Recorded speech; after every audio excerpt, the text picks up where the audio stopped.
Dear friends, welcome to our YouTube channel mantras for success. ഞാൻ രാജേഷ് സെൽവരാജ്.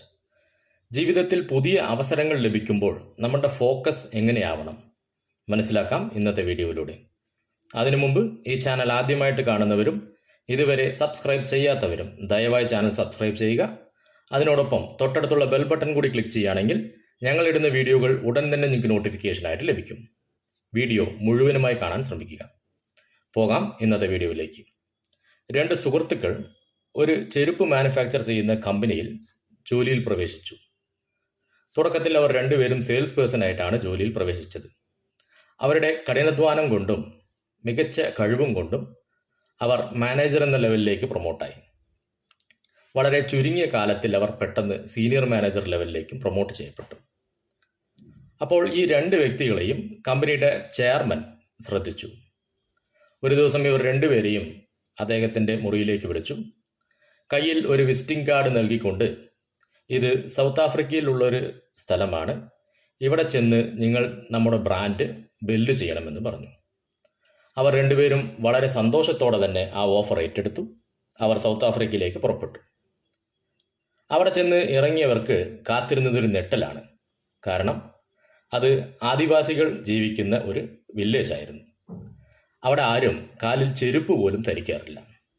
അപ്പം അങ്ങനെ ആ ആദ്യത്തെ സുഹൃത്ത് ഫോണെടുത്ത് കമ്പനിയുടെ ചെയർമാനെ വിളിച്ചു. സാർ, ഇത് വളരെ ബുദ്ധിമുട്ടാണ്. ഈ സ്ഥലത്ത് നമ്മുടെ ബ്രാൻഡ് ബിൽഡ് ചെയ്യാൻ സാധിക്കില്ല. കാരണം ഇവിടെ ജീവിക്കുന്ന ഒരു വ്യക്തികളും കാലിൽ ചെരുപ്പ് ധരിക്കുന്നില്ല. അതുകൊണ്ട് എനിക്കിവിടെ വളരെ ബുദ്ധിമുട്ടാണ്. എനിക്ക് റിട്ടേൺ ടിക്കറ്റ് തന്നോളൂ, ഞാൻ ഇന്ത്യയിലേക്ക് തന്നെ വരാമെന്ന് പറഞ്ഞു. രണ്ടാമത്തെ സുഹൃത്ത് ഫോണെടുത്ത് ചെയർമാനെ വിളിച്ചു. സാർ, എനിക്ക് ഈ സ്ഥലം വളരെ ഇഷ്ടപ്പെട്ടു. ഇവിടെ നമ്മുടെ ബിസിനസ്സിലേക്ക് വളരെയധികം വളർച്ച ഉണ്ടാക്കാനായിട്ട് സാധിക്കും. കാരണം ഇവിടെ ഒരു വ്യക്തികൾ പോലും ചെരുപ്പ് കാലിലിടാറില്ല. അതുകൊണ്ട് നമുക്ക് വലിയ രീതിയിലുള്ള സെയിൽസ് ഇവിടെ ഉണ്ടാക്കാൻ സാധിക്കും എന്ന് പറഞ്ഞു. അങ്ങനെ ഒന്നാമത്തെ സുഹൃത്ത് ഇന്ത്യയിലേക്ക് മടങ്ങി. ഈ രണ്ടാമത്തെ സുഹൃത്ത് ഈ പറഞ്ഞ ഒരു വർഷകാലം കൊണ്ട് കമ്പനിയുടെ ബ്രാൻഡ് വലിയ രീതിയിൽ ബിൽഡ് ചെയ്തു. വലിയൊരു സെയിൽസ് അദ്ദേഹത്തിന് അവിടെ കാഴ്ചവെക്കാനായിട്ട് സാധിച്ചു. അപ്പോൾ അദ്ദേഹത്തിന് ഈ ഒരു കഴിവ് കണ്ട ചെയർമാൻ അദ്ദേഹത്തെ കമ്പനിയുടെ CEO ആയിട്ട് പ്രൊമോട്ട് ചെയ്തു. അങ്ങനെ ആദ്യത്തെ വ്യക്തി സീനിയർ മാനേജറായിട്ട് തന്നെ തുടർന്നു. നമ്മളിൽ പലരും ഇങ്ങനെയാണ്.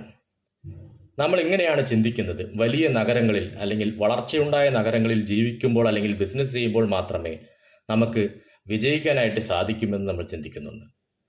പക്ഷേ നമ്മുടെ കഴിവുകൾ കൃത്യമാണെങ്കിൽ, നമുക്ക് ലഭിക്കുന്ന അവസരങ്ങളെ കൃത്യമായി പഠിക്കുന്ന വ്യക്തിയാണെങ്കിൽ ഏത് നഗരത്തിലും ഏത് ഗ്രാമത്തിലും നമുക്ക് വലിയ രീതിയിൽ വിജയിക്കാനായിട്ട് സാധിക്കും. പുതിയ അവസരങ്ങൾ വരുമ്പോൾ അതിലുള്ള പ്രതിസന്ധികളെ ഫോക്കസ് ചെയ്യാതെ അതിനെ എങ്ങനെ തരണം ചെയ്യണമെന്ന് ഫോക്കസ് ചെയ്യുന്നതിലൂടെ നമുക്ക് ജീവിതത്തിൽ വലിയ വിജയം നേടിയെടുക്കാൻ സാധിക്കും. വീഡിയോ ഇഷ്ടമായെന്ന് കരുതുന്നു. വീഡിയോ ഇഷ്ടമായാൽ ലൈക്ക് ചെയ്യുക, ഫ്രണ്ട്സുമായിട്ട് ഷെയർ ചെയ്യുക.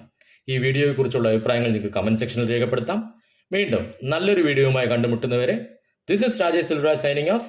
Have a great day.